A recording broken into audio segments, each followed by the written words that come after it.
Good morning students. Good morning students. कैसे हैं? ठीक है।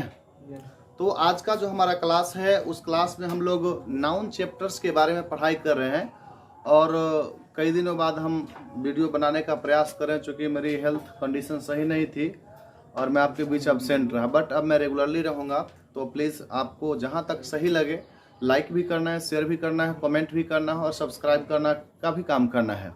तो आज हमारा जो लेसन है, लेसन तो हमारा एक ही चैप्टर चल रहा है अभी, जिसका नाम है noun and the number. Noun चल रहा था। नाउन में हमने बताया था आपको कि नाउन को कई प्रकार से क्लासिफिकेशन हमने किया है।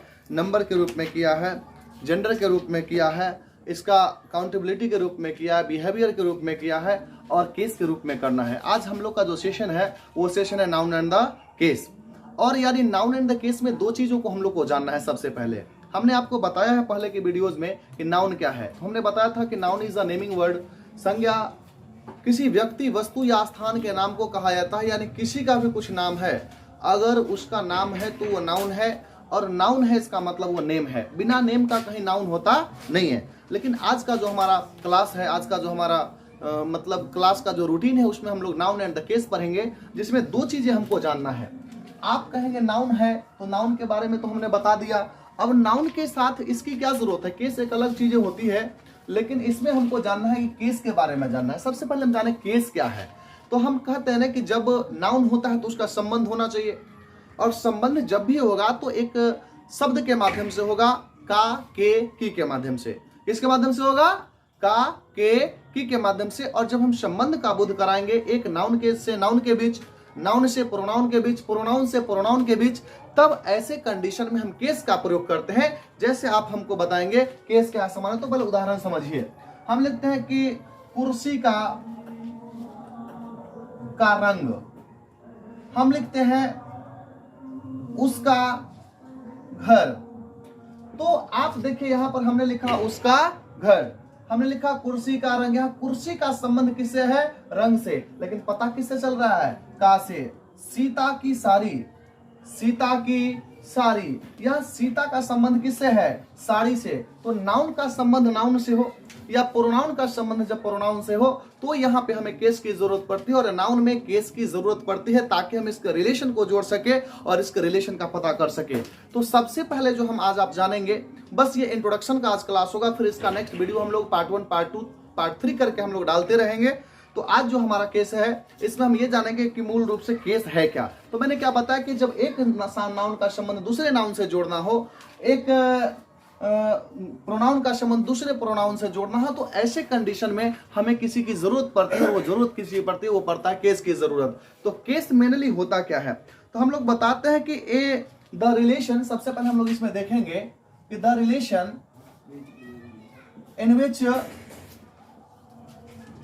in which a noun extends to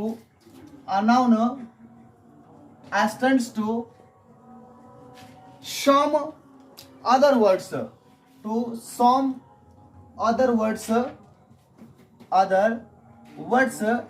that is called case। यानी इसका मतलब क्या हुआ?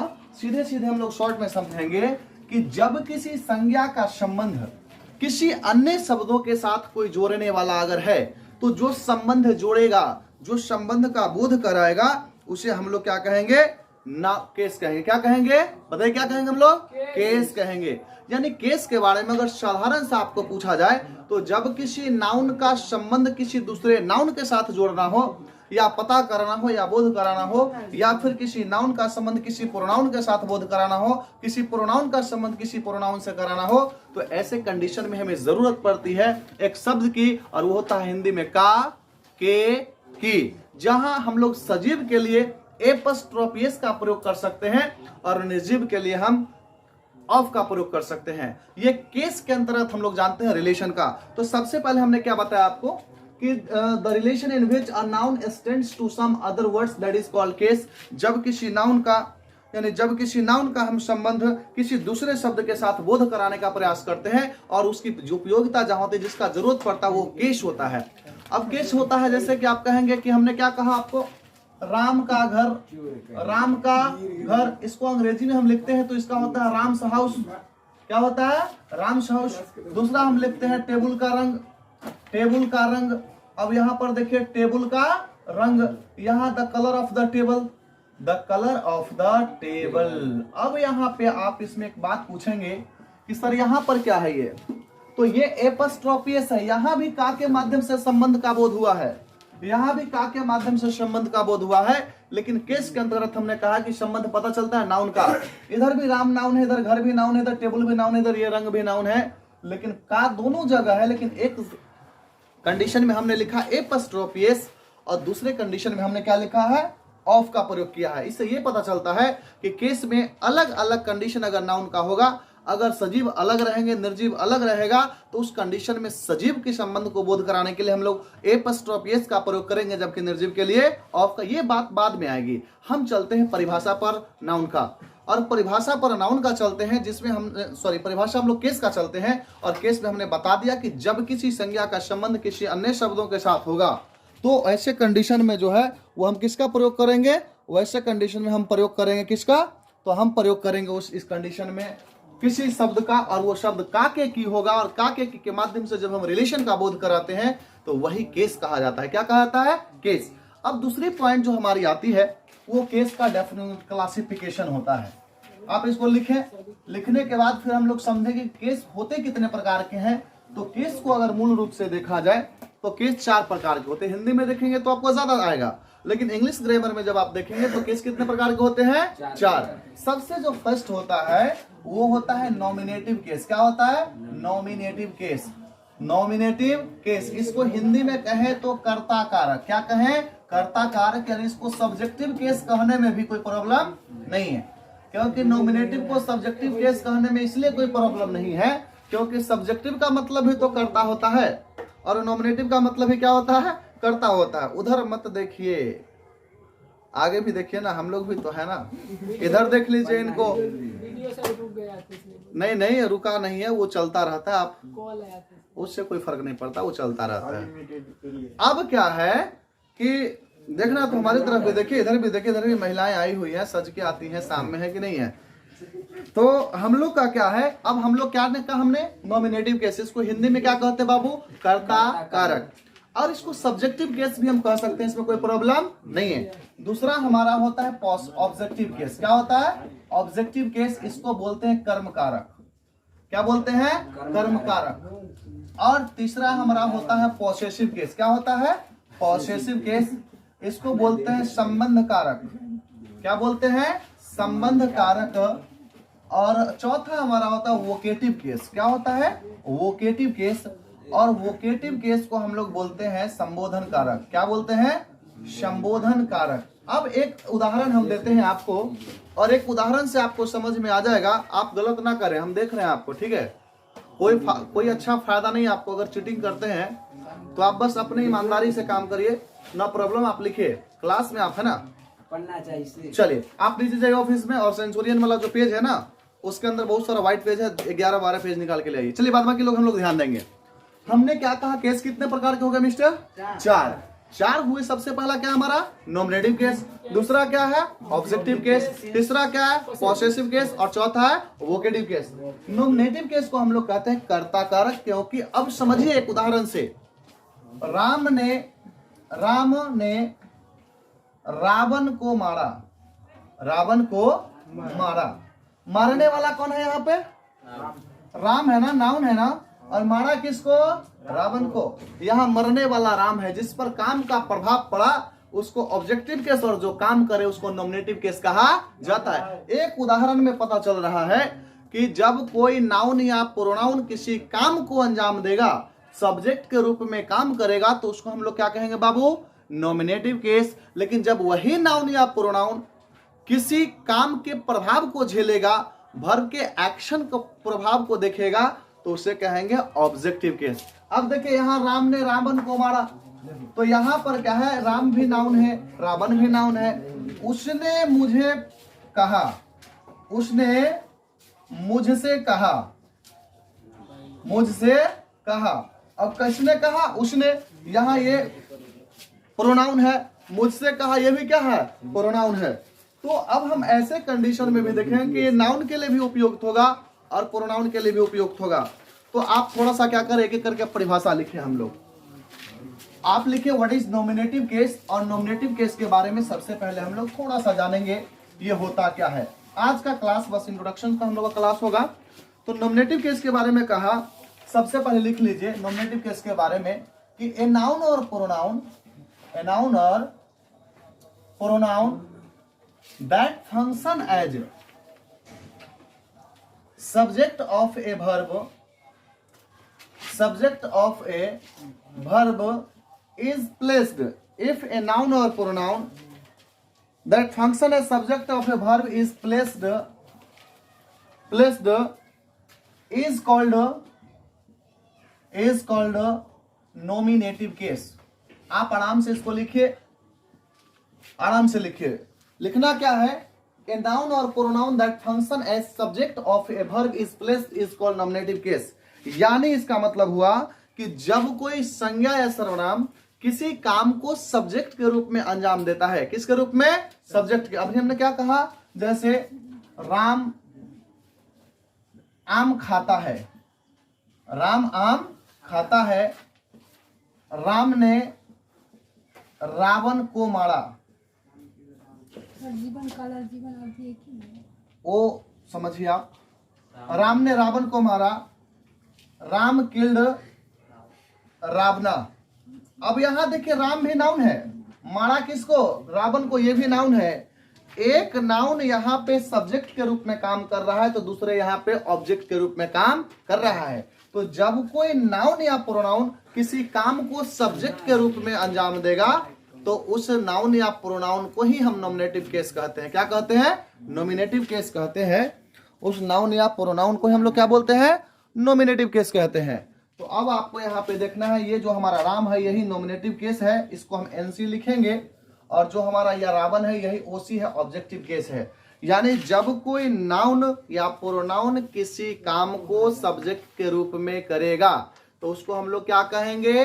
Nominative case. क्या कहेंगे मिस्टर? Nominative case. और वही ऑब्जेक्टिव केस का जो अब हम परिभाषा देंगे यहाँ पे, तो इसमें क्या हो जाएगा? इसमें कुछ विशेष नहीं करना है, इसमें हमें यह करना है कि ऑब्जेक्टिव केस के लिए अगर आपसे पूछा जाए तो आप उसको भी लिखेंगे ऑब्जेक्टिव केस कर्म कारक कि इफ ए नाउन और प्रोनाउन, इफ ए नाउन और pronoun that function as object of a verb is placed, object of a verb is placed is called objective case. क्या लिखेंगे? Is called objective case. यानी कि जब कोई noun या pronoun किसी वाक्य में सब्जेक्ट के रूप में काम ना करके ऑब्जेक्ट के रूप में उसके प्रभाव को देखेगा, प्रभाव को झेलेगा, तो उसे हम लोग क्या कहेंगे फिर? Objective case. क्या कहेंगे? Objective case. और ऑब्जेक्टिव केस जब हम कहेंगे तो ऑब्जेक्टिव केस का मतलब क्या होता है? हमने क्या कहा? कर्म कारक। यानी जब कोई नाउन या प्रोनाउन काम किया तो नॉमिनेटिव केस, और काम नहीं करके प्रभाव को झेला, वर्ब के इफेक्ट को झेला, तो उसको क्या कहेंगे? Objective case. जैसे तुम मुझको पढ़ाते हो, यू टीच मी। अब देखिए यहाँ पर पढ़ाने वाले तुम हो तो तुम नॉमिनेटिव केस, और यहाँ प्रोनाउन है, और मी भी यहाँ पर क्या है? प्रोनाउन है, लेकिन इसको हम प्रोनाउन नहीं कह के अभी ऑब्जेक्टिव केस कहेंगे। आप लिखते हैं आई लव यू, यहाँ पे आई नॉमिनेटिव केस है और यहाँ पे यू ऑब्जेक्टिव केस और लव वर्ब है। तो जब कोई नाउन या प्रोनाउन, या सीता कॉल्स गीता, सीता गीता को बुलाती है, तो यहाँ सीता बुलाने वाली है, गीता को बुलाया जा रहा है। तो जहां पे नाउन या प्रोनाउन होगा लेकिन ऑब्जेक्ट के रूप में काम करेगा उसको ऑब्जेक्टिव केस कहा जाएगा। इसको भी आप परिभाषा के रूप में लिख सकते हैं, आराम से लिखिए। फिर एक एक पॉइंट्स को हम लोग देखेंगे अभी।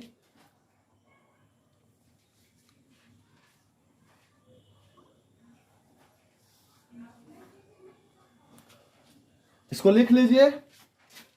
चलिए अब हम लोग तीसरा चलेंगे, पॉसेसिव केस क्या होता है, संबंध कारक क्या होता है। तो संबंध कारक के बारे में भी हम लोग थोड़ा सा चर्चा करेंगे आज इंट्रोडक्शन में।